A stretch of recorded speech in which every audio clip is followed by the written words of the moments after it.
యుద్ధ భూమిలో శత్రువుల బలహీనత ఏంటో, వారి కమ్యూనికేషన్స్ ఎలా ఉంటాయి, వారి రాడార్ ఎప్పుడు ఆన్ అవుతుంది, ఈ సమాచారమంతా ఒకే సెకండ్లో తెలుసుకునే ఒక డిజిటల్ బ్రెయిన్ భారత్కు ఉంటే అదే ఇప్పుడు నిజమవుతోంది. ఆర్మీ, నేవీ మరియు ఎయిర్ ఫోర్స్ 3 సర్వీసుల ఎలక్ట్రానిక్ వార్ఫేర్ వ్యవస్థలు ఇప్పుడు ఒకే AI పవర్డ్ ఫ్రేమ్వర్క్లోకి వస్తున్నాయి. ఈ సూపర్ బ్రెయిన్ పేరే ప్రాజెక్ట్ ప్రజ్ఞాశక్తి. ఇది శత్రువును రియల్ టైంలో చదివి యుద్ధ వ్యూహాన్ని మార్చే డిజిటల్ వార్ఫేర్ యొక్క కొత్త చరిత్ర.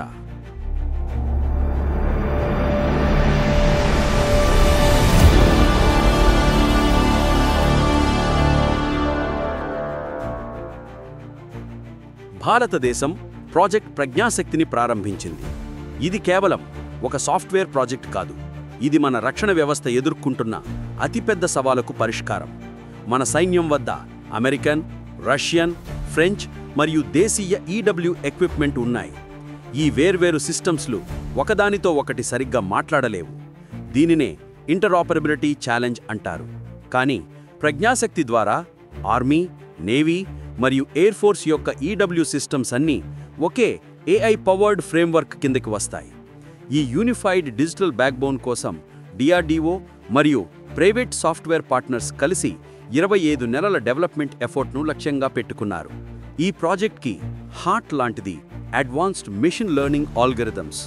ప్రజ్ఞాశక్తి ద్వారా మన రక్షణ వ్యవస్థ శత్రువుల ఎమిషన్స్ను ఐడెంటిఫై, క్లాసిఫై మరియు కౌంటర్ చేయగలదు.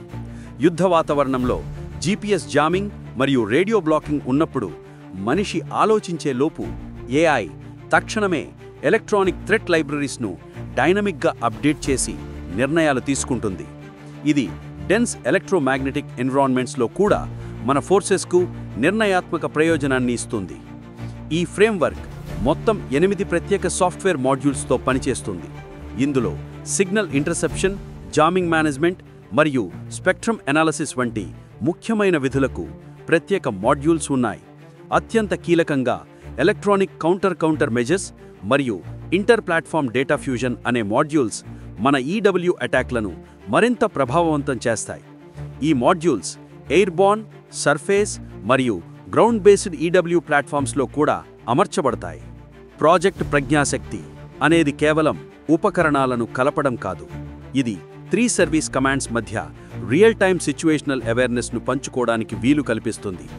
దీని క్లౌడ్ బేస్డ్ డేటా కోర్ ద్వారా ఒక సర్వీస్, ఉదాహరణకు నేవీ గుర్తించిన ఎలక్ట్రానిక్ థ్రెట్ డేటాను వెంటనే మిగిలిన 2 సర్వీసులు, ఆర్మీ మరియు ఎయిర్ ఫోర్స్ ఉపయోగించుకోవచ్చు. దీని స్కేలబుల్ డిజైన్ కారణంగా ఇది ఒక స్వతంత్ర కమాండ్ లోడ్గా లేదా ఇప్పటికే ఉన్న కమాండ్ నెట్వర్క్స్లో ఒక అంతర్భాగంగా కూడా పనిచేస్తుంది. ఈ ప్రాజెక్ట్ అభివృద్ధికి 25 నెలల గడువు పెట్టుకున్నారు మరియు వచ్చే 18 నెలల్లో ఆపరేషనల్ టెస్ట్లు ప్రారంభమవుతాయి. ఈ AI డ్రివెన్ ఇంటిగ్రేషన్తో భారతదేశం ఆటోనామస్ నెట్వర్క్ సెంట్రిక్ వార్ఫేర్ సామర్థ్యాన్ని అభివృద్ధి చేస్తున్న అతి కొద్ది దేశాల సరసన నిలబడుతోంది. ప్రజ్ఞాశక్తి మన స్ట్రాటజిక్ ఆటోనమీని పెంచుతుంది మరియు భవిష్యత్తు డిజిటల్ వార్ఫేర్లో మన రెసిలియన్స్ను బలోపేతం చేస్తుంది. ప్రాజెక్టు ప్రజ్ఞాశక్తితో ఇక భారత రక్షణ వ్యవస్థ వేరువేరుగా పోరాడదు. 3 బలగాలు ఒకే AI బ్రెయిన్తో ఎలక్ట్రానిక్ యుద్ధంలో శత్రువుని ఎదుర్కొంటాయి. ఈ ప్రాజెక్టు భారత డిఫెన్స్ టెక్నాలజీలో ఒక మైలురాయి. ఈ విశ్లేషణ మీకు నచ్చితే కామెంట్స్లో మీ అభిప్రాయాన్ని తెలియజేయండి. మరిన్ని డిఫెన్స్ టెక్ అప్డేట్స్ కోసం మన ఛానల్లో తప్పకుండా సబ్స్క్రైబ్ చేసుకోండి.